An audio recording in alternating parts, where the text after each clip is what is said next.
अस्सलामु अलैकुम वरहमतुल्लाहि वबरकातुहू। संडे कमेंट बॉक्स के एक नए एपिसोड के साथ मैं आप लोगों का भाई AM कासमी आप लोगों की खिदमत में हाजिर हूँ। संडे एपिसोड एक दिन लेट हो गया। ईद में मैं बहुत ज़्यादा ही मशगूल था, मिलने वालों ने मौका ही नहीं दिया कि मैं आप लोगों से गुफ्तगू कर सकूँ। इसीलिए आप लोगों को आज क्या है, थर्ड डे है ना, आप लोगों को संडे एपिसोड सेकंड डे में मिल रहा है। तो मुझे उम्मीद है आप लोगों ने ईद बहुत अच्छे से सेलिब्रेट की होगी। अल्लाह ताला से दुआ है कि अल्लाह ताला इसी तरह से हमारे बीच इत्तेहाद और इत्तेफाक पैदा फरमाए। ईद के मौके पर आप लोगों ने बहुत सारे कमेंट्स किए, आज मैं उन्हीं कमेंट्स के जवाब देने जा रहा हूँ। चलिए बग़ैर किसी ताख़ीर के संडे एपिसोड आज का शुरू करते हैं। और आप लोगों को मैं ईदी में क्या दूँ, तो मैंने ईद जब मुबारकबाद आप लोगों को दी थी, उसी वक्त मैंने कहा था कि आप लोग दूर हो तो ना तो हम आपको दावत खिला सकते हैं, ना आपको ईदी दे सकते हैं, लेकिन कोई बात नहीं, दुआओं के ज़रिए इंशाअल्लाह हम आपको बतौर ईदी दुआएं आपकी खिदमत में पेश कर सकते हैं। तो ढेर सारी दुआएं आपके लिए। और रमज़ान में मैंने जब दुआएं मांगी तो ये ज़रूर कहा कि अल्लाह जितने भी मेरे फॉलोअर्स हैं, जितने भी मेरे सब्सक्राइबर्स हैं, अल्लाह सबकी दुआओं को कबूल फ़रमाए। अल्लाह तो रब्बुल आलमीन है, अल्लाह तो दिल की हर बात को जानने वाला है। जब हम इतना कह देते हैं ना कि अल्लाह हमारे जितने भी भाई और हमारी बहनें हैं, अल्लाह ताला उनकी सब तमन्नाओं को कबूल फरमाए, तो इतना बस काफ़ी हो जाता है। तो आज का संडे एपिसोड थोड़ा सा शॉर्ट हो सकता है, क्योंकि मैं इस वक्त छत पर खड़ा हुआ हूँ, गर्मी का मौसम है और अभी हमारा जो स्टूडियो है वहाँ AC नहीं लगा हुआ है, तो थोड़ा सा लॉन्ग एपिसोड मुश्किल हो जाता है। मौसम बहुत अच्छा चल रहा है फ़िरोज़ाबाद में इस वक्त। चलिए, मोहम्मद अशद कहते हैं, मुफ्ती साहब मेरा नाम अशद है, मैं और मेरी वालिदा हम दोनों आपके चैनल पर आपका बयान सुनते हैं। मेरी दुआ है कि अल्लाह आपको खूब नवाजे और हमेशा खुश रखे। बहुत बहुत शुक्रिया इन दुआओं के लिए। मेरा सवाल ये है, क्या एक साथ एक से ज़्यादा मरहूम लोग कुरान बख्श सकते हैं, और कुरान बख्शने पर मुझे भी सवाब या मेरे आमाल में नेकी लिखी जाएगी? जी बिल्कुल, आप अपने पढ़े हुए कुरान को एक से ज़्यादा लोगों को भी बख्श सकते हैं। और जब हम कुरान का सवाब किसी को पहुंचाते हैं तो ऐसा नहीं है कि हमारे सवाब में से कोई कमी हो जाती हो, बल्कि हमारी नेकियां जैसी हैं वैसे ही रहती हैं। ये अल्लाह का कितना बड़ा फ़ज़ल और कितना बड़ा इनाम है कि नेकियां तकसीम करने के बाद भी हमारी नेकियां कम नहीं होती हैं। चलिए, ज़फ़र आलम इन्होंने बहुत लंबा सवाल लिखा है। मुफ्ती साहब नंबर 1, अपने आप को फुली एक्टिव कैसे रखें? देखो, अपने आप को फुली एक्टिव रखने के लिए तो हर चीज़ का आप टाइम बनाओ। खाने का, सोने का, जागने का, काम करने का, हर चीज़ की एक टाइमिंग होनी चाहिए आपकी। जब आप टाइमिंग बना लोगे तो फुली एक्टिव आप हमेशा रहोगे। नंबर 2, डिस्ट्रैक्शन से कैसे बचें? मैं नमाज़ पाबंदी के साथ पढ़ता हूँ, फिर भी डिस्ट्रैक्टेड हो जाता हूँ। कोई बात नहीं है, ज़िंदगी में कभी कभी आदमी हो जाता है, लेकिन आपकी हमेशा ही ये कैफियत रहती हो तो फिर आप अपने आप को हैंडल करो। देखो, अपने आप से लड़ना सीखो, अपने आप को हैंडल करना सीखो। कभी मान लो कोई हादसा पेश आ गया तो अपने आप को हैंडल करो आप, है ना, कि चलो कोई बात नहीं है, ऐसा होता है, ज़िंदगी इसी का नाम है। जैसे एक छोटे से बच्चे को हम हैंडल करते हैं ना, बेटा मैनेज करते हैं, उसको बहलाने की कोशिश करते हैं, अपने आप को हैंडल करना सीखो, अपने आप से मुकाबला करो। तो धीरे धीरे जब आप अपने आप से लड़ोगे, अपने आप को हैंडल करोगे, तो फिर आपकी धीरे धीरे आदत हो जाएगी। ठीक है, मान लीजिए आप किसी चीज़ से मायूस हो गए, किसी चीज़ ने आपको ज़्यादा हर्ट कर दिया, तो सोचो कि कोई बात नहीं, ज़िंदगी इसी का नाम है। ऐसे अपने आप को बहलाओ, अपने आप को हैंडल करो, तो इंशाल्लाह ये कैफियत ख़त्म हो जाएगी। माशाल्लाह आप नमाज़ों का भी एहतमाम करते हैं, सूरह यासीन की, कुरान मजीद की तिलावत करो, अल्लाह ताला से दुआ मांगो और ज़िंदगी में अपने आप को हैंडल करो। ठीक है। नंबर 3, रात को बहुत ख़तरनाक सपने आते हैं, सपनों को माइंड पर मत लो। अब मुझे लगता है आप सोचते बहुत ज़्यादा हो, जिसकी वजह से ये सारी चीज़ें आपके साथ हो रही हैं। सोचने की आदत को क्विट करो। आप सोचने की आदत को जितना हो सके स्टॉप करो। सोचने वाला व्यक्ति कभी भी खुश नहीं रह सकता। जितना ज़्यादा सोचोगे उतना परेशान रहोगे। सोचने की आदत को ख़त्म करो। ये सपने जो आपको आ रहे हैं, ये जितनी भी प्रॉब्लम्स है, मैं समझता हूँ ज़्यादा सोचने की वजह से, छोटी छोटी चीज़ों को आप सोचते बहुत ज़्यादा हो, इसलिए सारी प्रॉब्लम्स आ रही हैं। ठीक है। लोफ़ी नात 786 के, मुफ्ती साहब रमज़ान में तबीयत नासाज की वजह से हमने रोज़ा तोड़ दिया था, तो कोई मसला तो नहीं? देखिए, तबीयत बहुत ज़्यादा ख़राब हो गई थी, दवा लेना मैंडेटरी हो गया था, बहुत अर्जेंट था, ज़रूरी दवा लेना, वरना तबीयत और ख़राब हो जाती। तो ये रोज़ा तोड़ना आपके लिए जायज़ है, मुबाह है, आप रोज़ा तोड़ सकती हो। ये रोज़ा जो आपने तोड़ दिया तबीयत की वजह से, इसकी आप बाद में क़ज़ा करोगी। और आप क़ज़ा रोज़ा रख सकते हैं। खुदा हाफिज़, बिल्कुल रख सकती हो। रमज़ान निकल गया, ईद का दिन निकल गया, अब आप क़ज़ा रोज़े रख सकती हो। ठीक है। सुफियान परवीन, अल्लाह आपको हमेशा खुश रखे और सलामत रखे। आपसे बहुत कुछ सीखने को मिलता है, दीन की सही तालीम हासिल हो रही है। मेरा सवाल है कि अगर किसी वजह से ज़ोहर की नमाज़ क़ज़ा हो जाती है तो असर में उसकी क़ज़ा पढ़ सकते हैं? जी बिल्कुल पढ़ सकते हैं। असर की नमाज़ पहले आप पढ़ो, या असर की नमाज़ पढ़ने से पहले क़ज़ा पढ़ लो दोनों तरह से ठीक है। या असर की नमाज़ पढ़ने के बाद आप क़ज़ा कर लो। असर की नमाज़ पढ़ने के बाद नफल नमाज़ पढ़ना मना है, लेकिन क़ज़ा नमाज़ पढ़ना मना नहीं है, ठीक है। नीट एस्पायरेंट, मुफ्ती साहब मेरा नीट का पेपर है कुछ दिनों में, आप मेरे लिए प्लीज़ दुआ कीजिएगा। बिल्कुल हम आपके लिए दुआ करेंगे, अल्लाह ताला आपको तरक्की और कामयाबी अता फरमाए। मतीन अत्तार ये 3 मरतबा सलाम कर रहे हैं, तो भाई वालेकुम अस्सलाम वालेकुम अस्सलाम वालेकुम अस्सलाम, ठीक है। शैवी ख़ान कह रहे हैं मुफ्ती साहब आपको ईद की बहुत बहुत मुबारकबाद। मेरा सवाल है कि किसी अज़ीज़ की कब्र पर फूल चढ़ाना या फूलों की माला या चादर चढ़ाना कैसा है? इसका कोई फ़ायदा नहीं है। अगर इसका कोई फ़ायदा होता और ये अच्छी चीज़ होती तो रसूलुल्लाह सल्लल्लाहु अलैहि वसल्लम के ज़माने में सहाबा इकराम इसको ज़रूर करते। तो ये बिल्कुल इस अमल का कोई फ़ायदा ही नहीं है। फूल आप चढ़ा रहे हो, ख़रीद के लाओगे, क्या फ़ायदा है इस चीज़ का? ईसाले सवाब करो। ईसाले सवाब करने की तालीम और मरहूम के लिए मग़फ़रत की दुआ करना, ये रसूलुल्लाह सल्लल्लाहु अलैहि वसल्लम की हदीस से हमें मिलता है। फूल चढ़ाना इसका कोई फ़ायदा नहीं, इसलिए इन चीज़ों से बचना चाहिए, ठीक है। अल हसनैन ऑफिशियल कहते हैं मुफ्ती साहब आपकी एज कितनी है? मेरी एज क्या करोगे जानकर? मेरी एज 1993 से आप जोड़ लो कितनी हो रही है। 1993 से 3, 13 और 23 चल रहा है ना। मेरी उम्र हो चुकी है 30 साल। जितनी बाकी बची है अल्लाह ताला आफ़ियत का मामला फ़रमाए। मुफ्ती साहब आपका नाम क्या है? मेरा नाम है अमीर मुआविया कासमी। लोग इस नाम को ले नहीं पाते थे, समझ नहीं पाते थे, 2-2 मिनट 4-4 मिनट समझाने में लग जाते थे। कोई कुछ बोल रहा होता था, कोई कुछ बोल रहा होता था, क्योंकि लोगों को असल में इस्लामी तालीम की नॉलेज नहीं है, तो उनको सहाबा सहाबियात के नाम नहीं मालूम। तो जो नाम चल रहे होते हैं उन नामों को तो सब जानते हैं। तो अमीर मुआविया ये सहाबी रसूल का नाम है। तो फिर मैंने जब यूट्यूब शुरू किया तो मैंने सोचा यार लोग नाम नहीं ले पाते, क्या करना चाहिए, तो मैंने उसको शॉर्ट कर दिया AM कासमी। तो अल्लाह ने इसको इतना मकबूल कर दिया, इतना मकबूल कर दिया कि मेरा जो रियल नेम था वो तो गायब हो गया, और AM कासमी इतना फेमस हो गया कि साहब गूगल पे AM कासमी, यूट्यूब पे AM कासमी, ये है मेरा फुल नेम, ठीक है।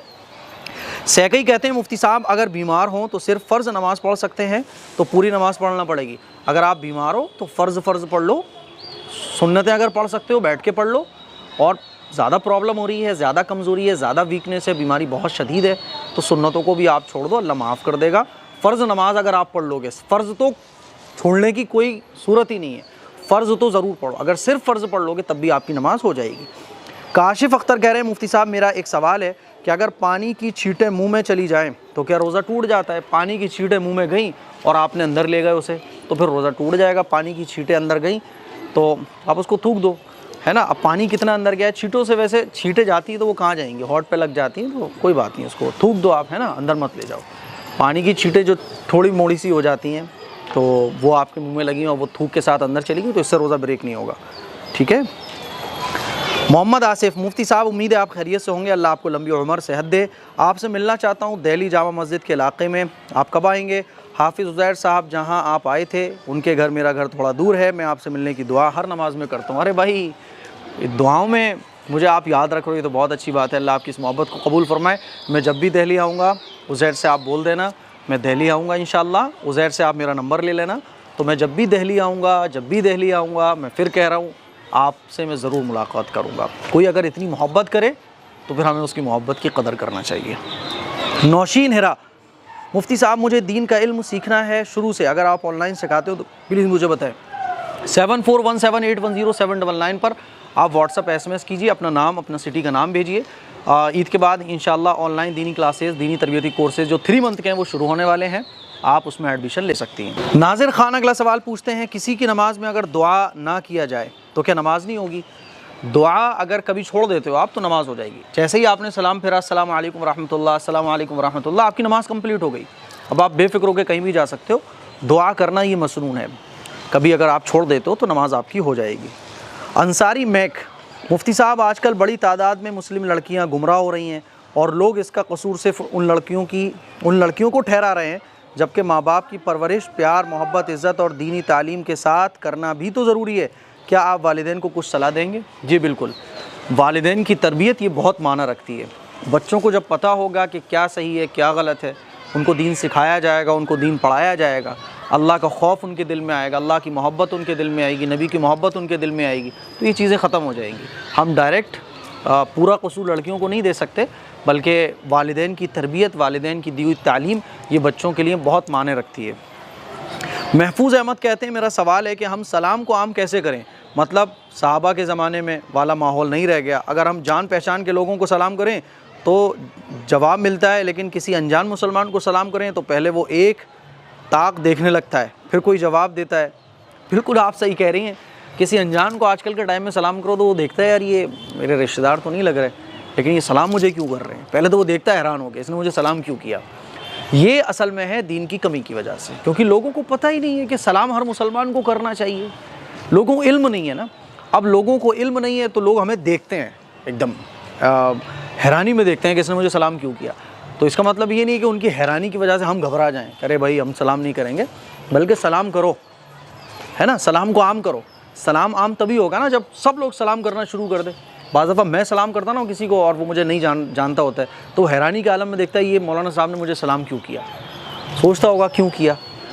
तो इसको आम करो, जब सभी लोग सलाम करना शुरू कर देंगे तो एक नॉर्मल हो जाएगा। जैसे ये नॉर्मल हो गया है ना कि कोई किसी को सलाम नहीं करता, तो सलाम जो करता है तो उसको लोग हैरानी के आलम में देखते हैं कि इसने सलाम क्यों किया, क्योंकि सलाम ना करना ही आम हो गया। तो सलाम ना करना जब आम हो गया है तो हम सलाम को आम कर दें तो ये सलाम ना करना ख़त्म हो जाएगा। समझ रहे हैं बात को? तो सलाम को आम कीजिए, लोग देख रहे हैं हैरानी से देखने दो, और कोई पूछ भी रहा है भाई आप कौन, तो बोल दो सलाम करना सुन्नत है इसलिए सलाम किया है, ठीक है। अभी मैं 18 साल की हूँ और हुजूर की सुन्नत पर अमल करना चाहती हूँ, मगर जब कोई जवाब नहीं देता है मैं बहुत अजीब फील करती हूँ। कोई जवाब नहीं दे रहा है इसकी फ़िक्र मत करो आप, उसको इल्म नहीं है, वो बेचारा इल्म से महरूम है। कोई अगर इल्म से महरूम है तो इसका मतलब ये थोड़ी है कि हम भी इल्म पे अमल करना बंद कर दें। अगर सभी लोग इसी तरह से, जिन लोगों को इल्म नहीं है तो उनको इल्म सिखाएं ना, हम लोग इल्म को आम करें, इसीलिए सलाम को आम करो आप। बिल्कुल इसकी चिंता मत करो कि कोई जवाब दे रहा है कि नहीं दे रहा है, अल्लाह आपसे मोहब्बत रख रहा है, नबी की सुन्नत पे अमल हो रहा है, बस सिंपल है। शानिया परवीन मुफ्ती जी, मुझे ये जानना है कि मज़ारों में जाते हैं तो दुआ कैसे मांगी जाती है। मज़ारों पर दुआ नहीं मांगी जाती, मज़ारों पर जाकर ईसाले सवाब किया जाता है। दुआ तो अल्लाह के घर में मस्जिद में मांगी जाती है, दुआ नमाज के बाद मांगी जाती है, दुआ कुरान के बाद मांगी जाती है, दुआ तहज्जुद के बाद मांगी जाती है। मज़ारों पर जाकर बुज़ुर्गों को ईसाले सवाब किया जाता है और बुज़ुर्गों से मोहब्बत की वजह से जाया जाता है, बस सिंपल है। F5 एडिट्स, मुफ्ती साहब खैरियत से होंगे, मेरा सवाल है क्या हम नावल लिख सकते हैं, यानी हम मुसलमान हैं तो क्या हम राइटर बन सकते हैं। अच्छी चीज़ें आप लिखिए, राइटर बन सकते हैं, क्यों नहीं बन सकते आप, बिल्कुल राइटर आप बन सकते हैं। अच्छी चीज़ें लिखिए, अच्छी चीज़ें लोगों को पहुँचाइए, लोगों को मोटिवेट कीजिए, नो प्रॉब्लम। अच्छा, और एक और सवाल था, क्या हम स्पोर्ट्स का यूट्यूब चैनल बना सकते हैं। बिल्कुल बनाइए, स्पोर्ट्स में आप अच्छी चीज़ें लोगों को बताइए, क्रिकेट की न्यूज़ देना, मैचेस का रिव्यू करना, नो प्रॉब्लम। कोई नाजायज़ और हराम चीज़ आपकी वीडियोस में शामिल नहीं होना चाहिए, ठीक है। अरमान खान कहते हैं, मुफ्ती साहब मेरा सवाल ये है कि अगर कोई आलिम मुफ्ती दोनों ही बनना चाहते हैं तो कितने साल लगते हैं। देखो, आलिम मुफ्ती बनने में शुरू से लेके अलिफ बा ता से लेके नूरानी कायदे से लेके 9-10 साल लग जाते हैं, ठीक है। 9-10 साल को अगर आप जल्दी कवर करते हो तो 8 साल लग जाते हैं, 7 साल लग जाते हैं। तो 7 साल तो कम से कम लगना है हर हाल में, और आप बिल्कुल स्लो पढ़ोगे, अच्छे से पढ़ोगे तो 10 साल भी लग जाते हैं, ठीक है। 10 साल को आप बाज़ मदरसों में 2 साल 1 साल में कवर हो जाती है, तो वहाँ अगर आप जाके पढ़ते हो तो 1-2 साल आपकी बच जाएंगे, लेकिन टोटल मिला के 10 साल तो तकरीबन लगते ही हैं, ठीक है। ज़ेबा शाहिद अली, मुफ्ती साहब आपको ईद बहुत मुबारक हो, उम्मीद है आप खैरियत से होंगे, अल्लाह आपको सेहत और तंदुरुस्ती अता फरमाए, आमीन। मेरा सवाल है कि आपकी वीडियो देखकर अपनी क़ज़ा नमाज़ें शुरू की, मेरी उम्र 33 साल है, मैं अपनी 15 साल की क़ज़ा नमाज़ें पढ़ रही हूँ, मुझे असर और फजर में क़ज़ा नमाज़ें किस टाइम तक पढ़ सकती हूँ, क्योंकि एक में सूरज निकलता है और एक में छिपता है। देखो, फजर की नमाज़ के बाद आप क़ज़ा नमाज़ें पढ़ सकती हो सूरज निकलने तक, ठीक है। असर के बाद आप क़ज़ा नमाज़ें पढ़ सकती हो मगरिब सूरज डूबने तक, ठीक है, जब मगरिब का टाइम शुरू होने वाला होता है उस टाइम तक, ठीक। बिल्कुल हम आपके लिए दुआ भी करेंगे। फ़हद कह रहे हैं, मुफ्ती साहब 4 इमामों में से ज़्यादा मजबूत फ़िक़्ह दलाइल किस इमाम के। चारों के दलाइल अपनी अपनी जगह बिल्कुल मजबूत है, 4 इमामों में से आप जिसको चाहो उसको फॉलो कर सकते हो। ये 4 रास्ते हैं रसूलुल्लाह सल्लल्लाहु अलैहि वसल्लम की तालीमात पर अमल करने के, जिस रास्ते पर चाहो आप चलकर जन्नत में जा सकते हो। चारों फ़िक़्ह मजबूत हैं अपनी अपनी जगह, ठीक है। इधर अगर 6 बना हो तो उधर वाला 9 कहेगा, वो अपनी जगह मजबूत है, मैं कहूँगा ये 6 है, मैं अपनी जगह मजबूत हूँ, ठीक है।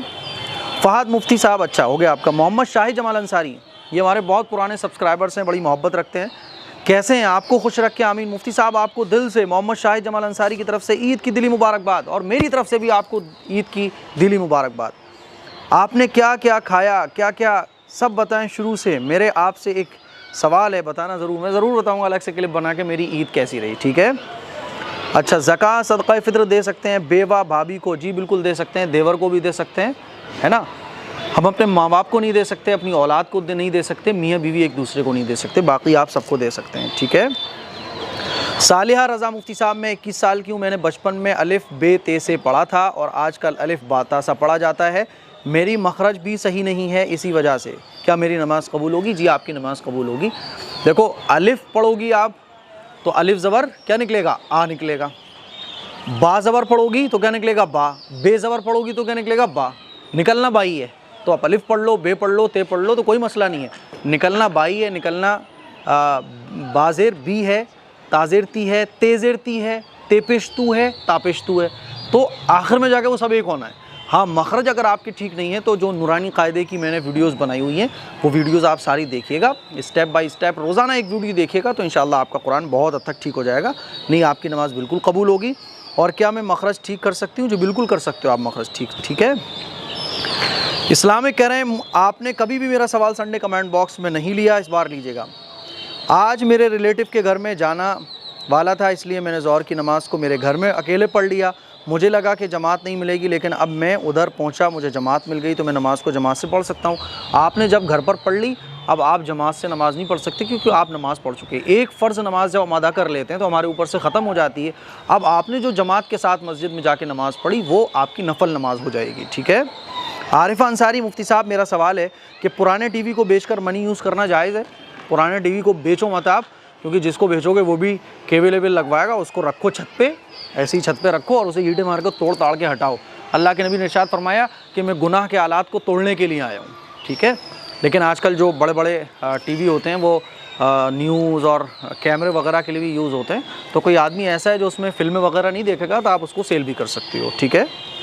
सऊद प्रो गेमर्स, मैं सऊद, क्या ईद के दिन घूमना चाहिए? वैसे मैं दिल्ली से हूँ, आपकी मर्ज़ी है भाई, घूमने से अल्लाह ने मना तो नहीं किया।